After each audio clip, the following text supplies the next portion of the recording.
రాజులలాగా ఎలా జీవించగలం అన్నటువంటి ఒక అంశాన్ని గురించి మనం ఆలోచన చేస్తే, పలుమార్లు పేతురు పత్రికలో ఉన్నటువంటి ఆ యొక్క 2వ అధ్యాయం, పేతురు రాసిన 2వ పత్రిక 2వ అధ్యాయం 9వ వచనంలో మనం చూసినట్టు అక్కడ మీరు రాజులైన యాజక సమూహమును అని విశ్వాసులను గురించి పేతురు సంబోధిస్తూ ఉన్నాడు.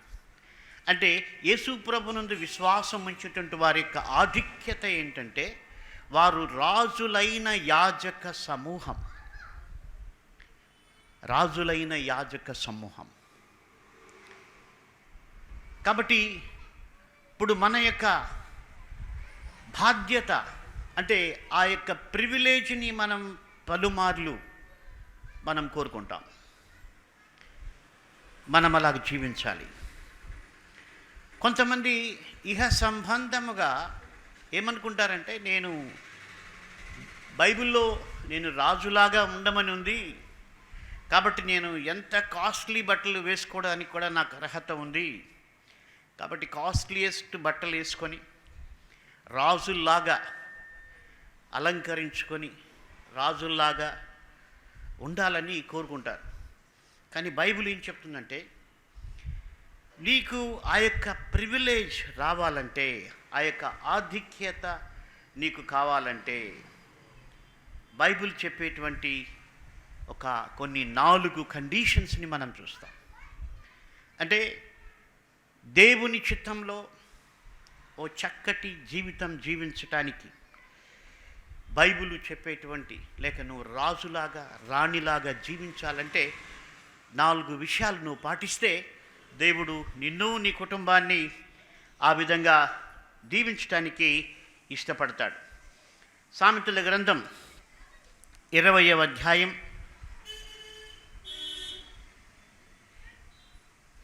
8వ వచనం, న్యాయ సింహాసనాసీనుడైన రాజు తన కన్నులతో చెడుతనమంతయు చెదరగొట్టును. కాబట్టి ఇక్కడ రాజు యొక్క రెస్పాన్సిబిలిటీ ఏంటంటే, రాజులాగా ఉండాలని కోరుకునే వాళ్ళు 100కి 100 మంది ఉంటారు. కానీ అయితే దైవ సంబంధమైనటువంటి ఒక రాజు చేయాల్సిన బాధ్యత గురించి మహాజ్ఞాని అయిన సొలొమోను ఏం చెప్తున్నాడంటే, న్యాయ సింహాసనాసీనుడైన రాజు తన కన్నులతో చెడుతనమంతయు చెదరగొట్టును.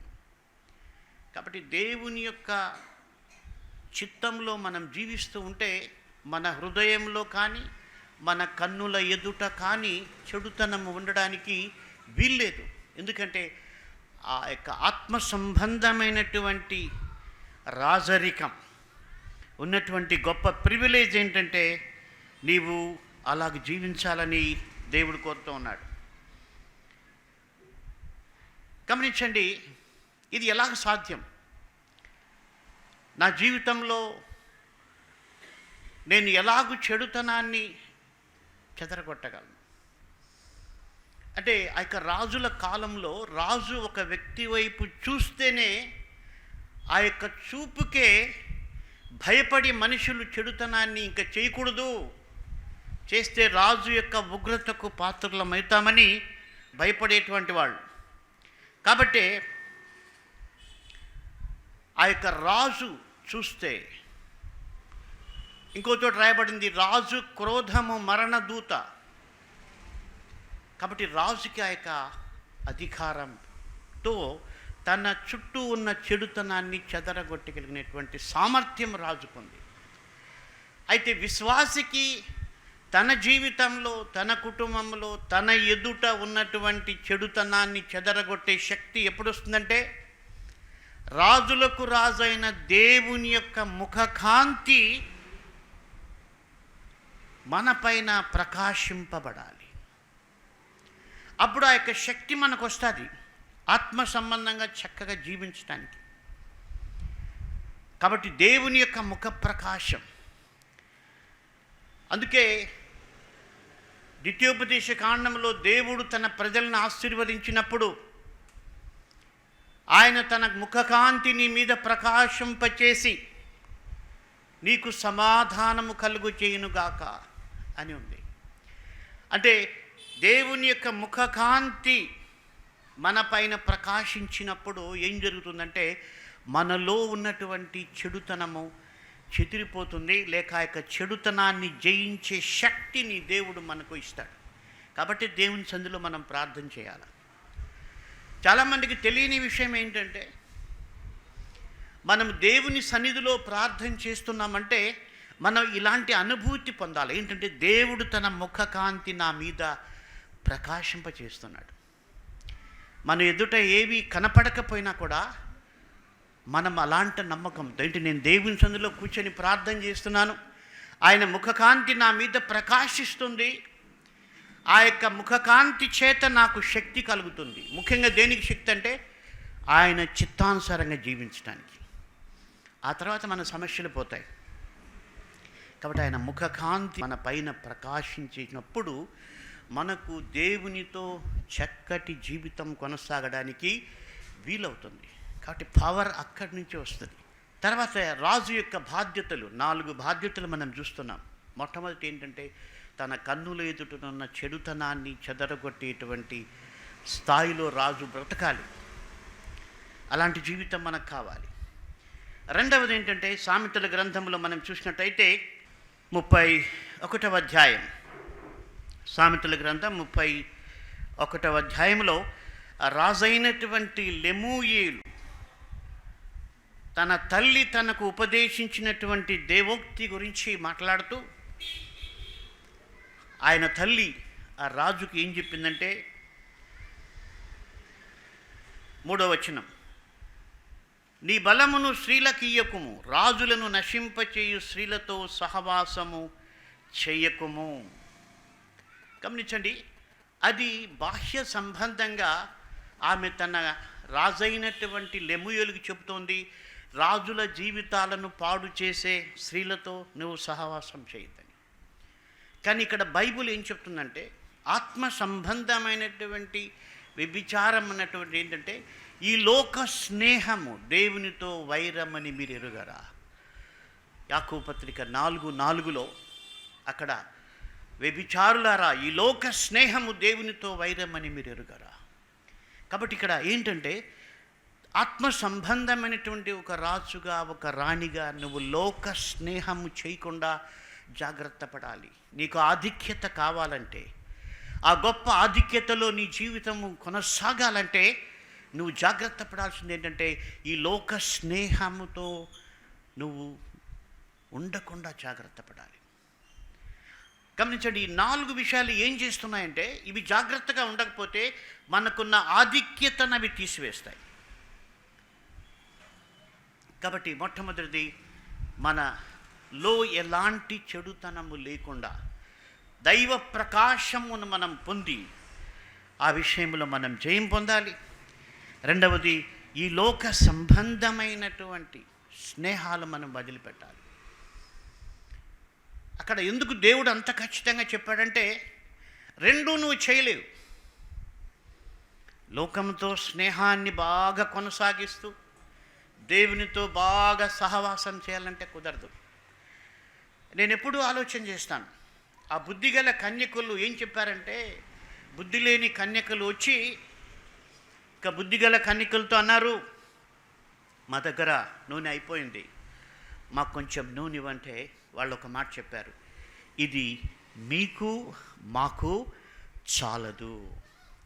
సో ఆ వాక్యం చదువుతున్నప్పుడు దేవుడు నాకేం నేర్పించాడంటే నీ సహవాసం దేవునితో లోకంతో చేయడానికి చాలదు, నీ టైం సరిపోదు, నీ శక్తి సరిపోదు. అందుకని వాళ్ళు చాలా తెలివిగా చెప్పారు, ఇది చాలదు, మీకు మాకు చాలదు ఇది. కాబట్టి మీరు లోకంతో సహవాసం చేస్తూ లోక స్నేహం మీరు చేసినట్టయితే దేవునితో సహవాసం చేయడానికి మీకు శక్తి చాలదు.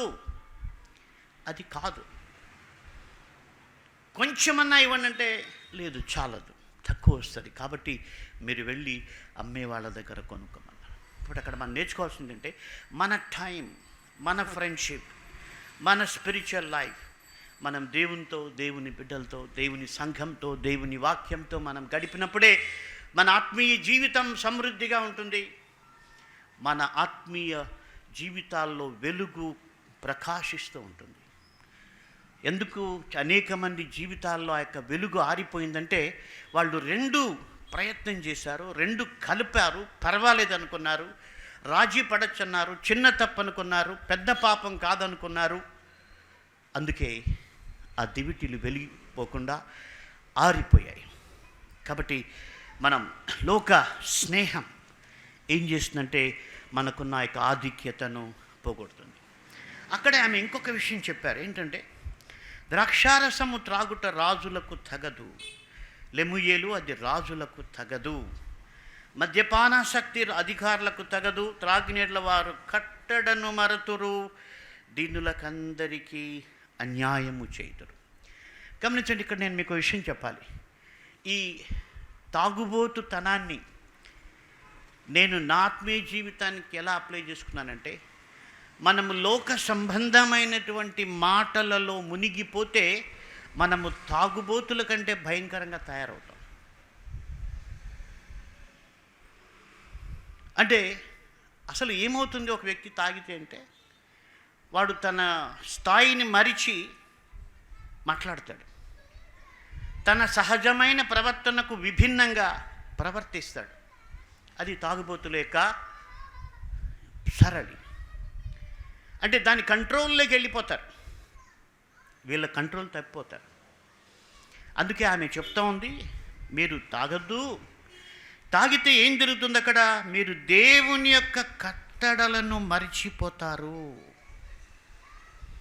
దేవుని కట్టడలు మర్చిపోయి దీనులకందరికీ అన్యాయము చేయుదురు.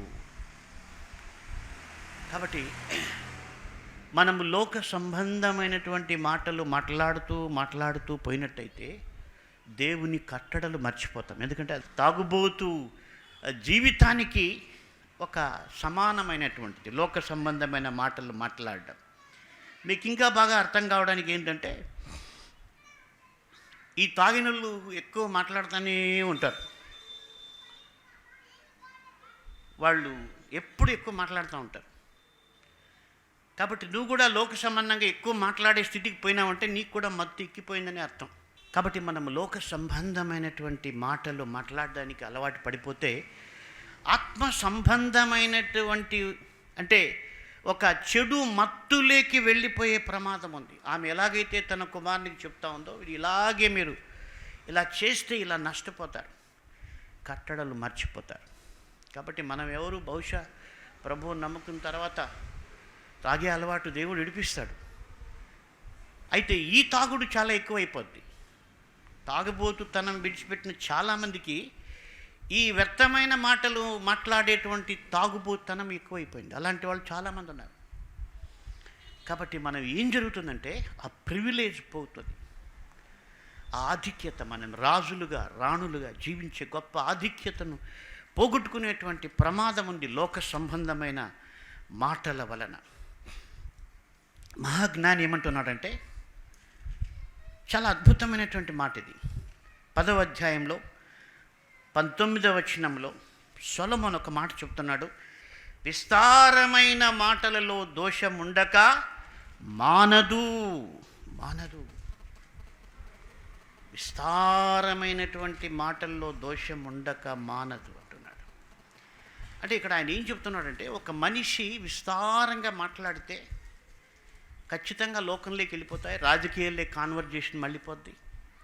సంఘ రాజకీయాలు, లోక రాజకీయాలు ఇలా వెళ్ళిపోయినప్పుడు ఏమవుతుందంటే మనిషి తప్పకుండా ఒక దోషభరితమైనటువంటి మాట తప్పక వస్తుందంటున్నాడు.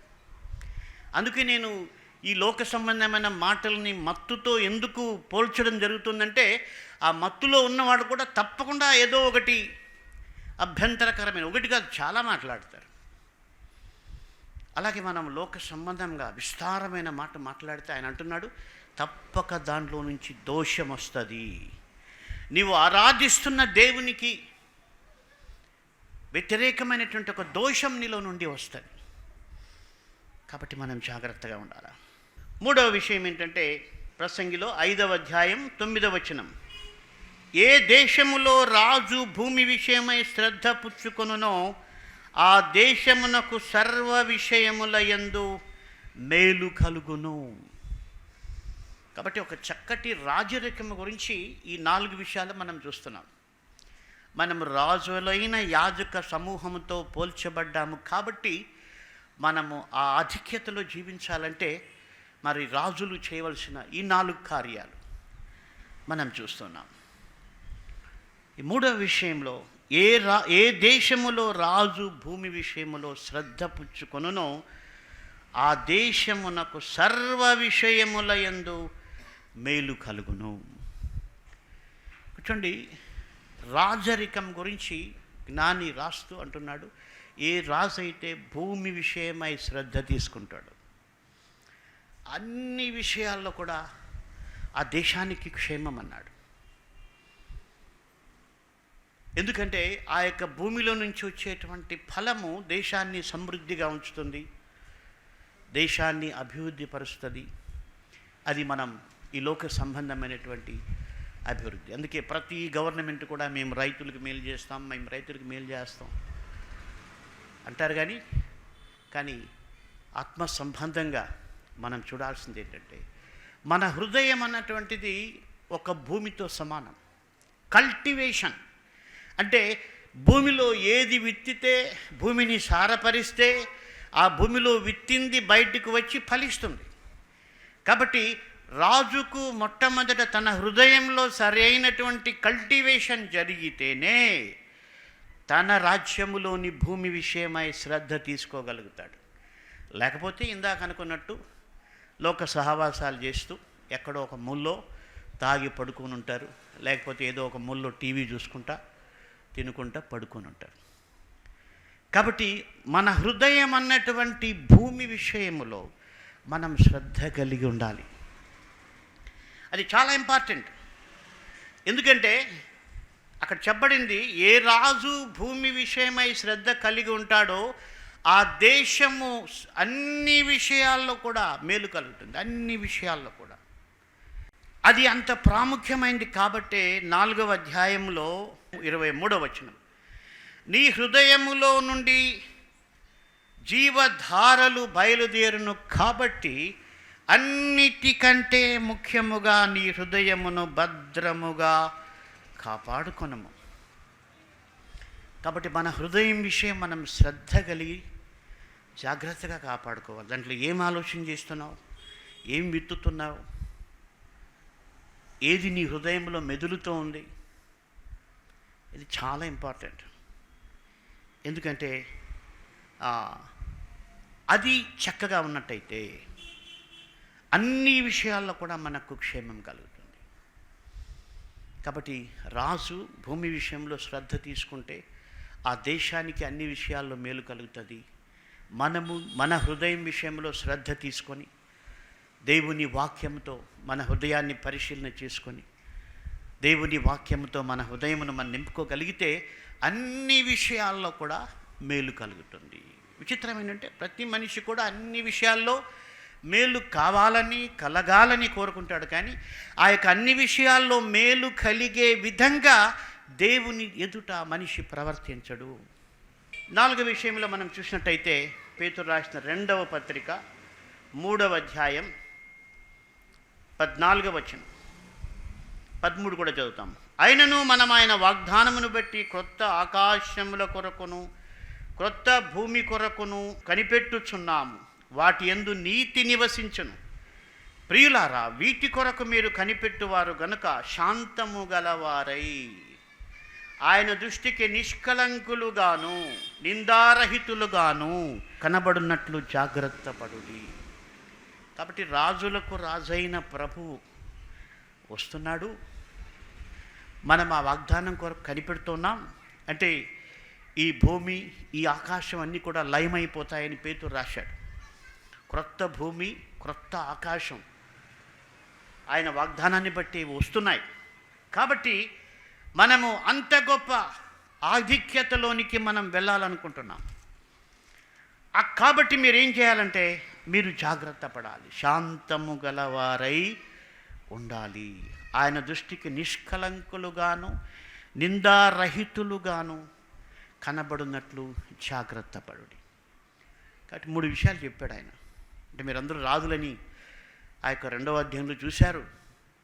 అయితే అంత గొప్ప ఆధిక్యత మనకు కావాలంటే మొట్టమొదటి అన్నాడు, మీరు శాంతము గలవారై ఉండాలి.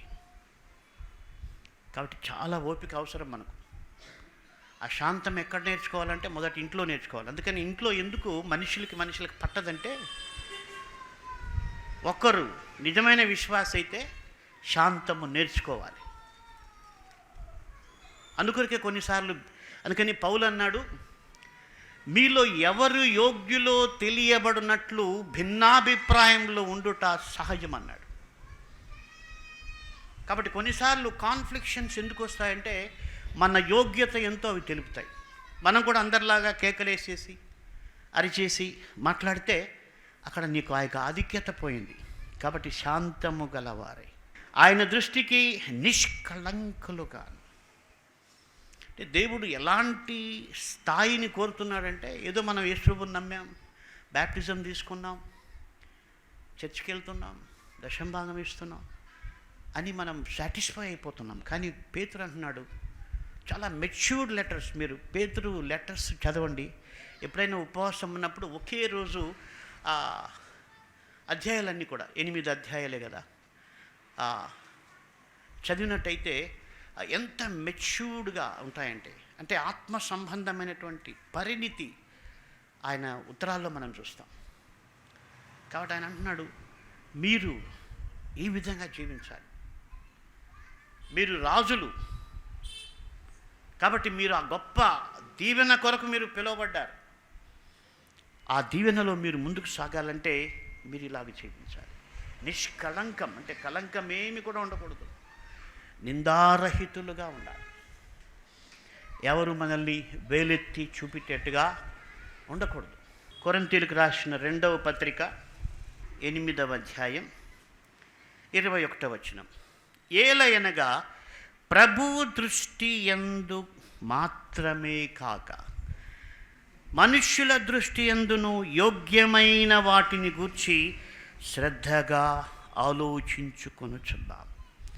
అంటే మనుష్యుల ఎదుట, దేవుని ఎదుట. పౌలు ఇంకో చోట అంటాడు, నేను దేవుని ఎదుట, మనుషుల ఎదుట మంచి మనస్సాక్షి కలిగి జీవిస్తానని అపోస్తలుల కార్యం 24వ అధ్యాయంలో అంటాడు. మరో చోట చెప్తాడు, మనం చేసేదంతా కూడా మనుషులు కూడా చూసి దాన్ని పేరు పెట్టకుండా ఉండాలి. దేవుని కొరకు పేరు పెడితే సంతోషం, కానీ మన ఇష్టానుసారంగా బ్రతుకుతూ. దావీదు అన్నాడు, నీ సేవకుని మీద నీ ముఖకాంతి ప్రకాశింపచేసి నీ కట్టడలను నాకు బోధింపు. 135వ వచనం మళ్ళీ చదువుకోండి. అంటే అందులో ఎంతో డీప్ మీనింగ్ ఉంది.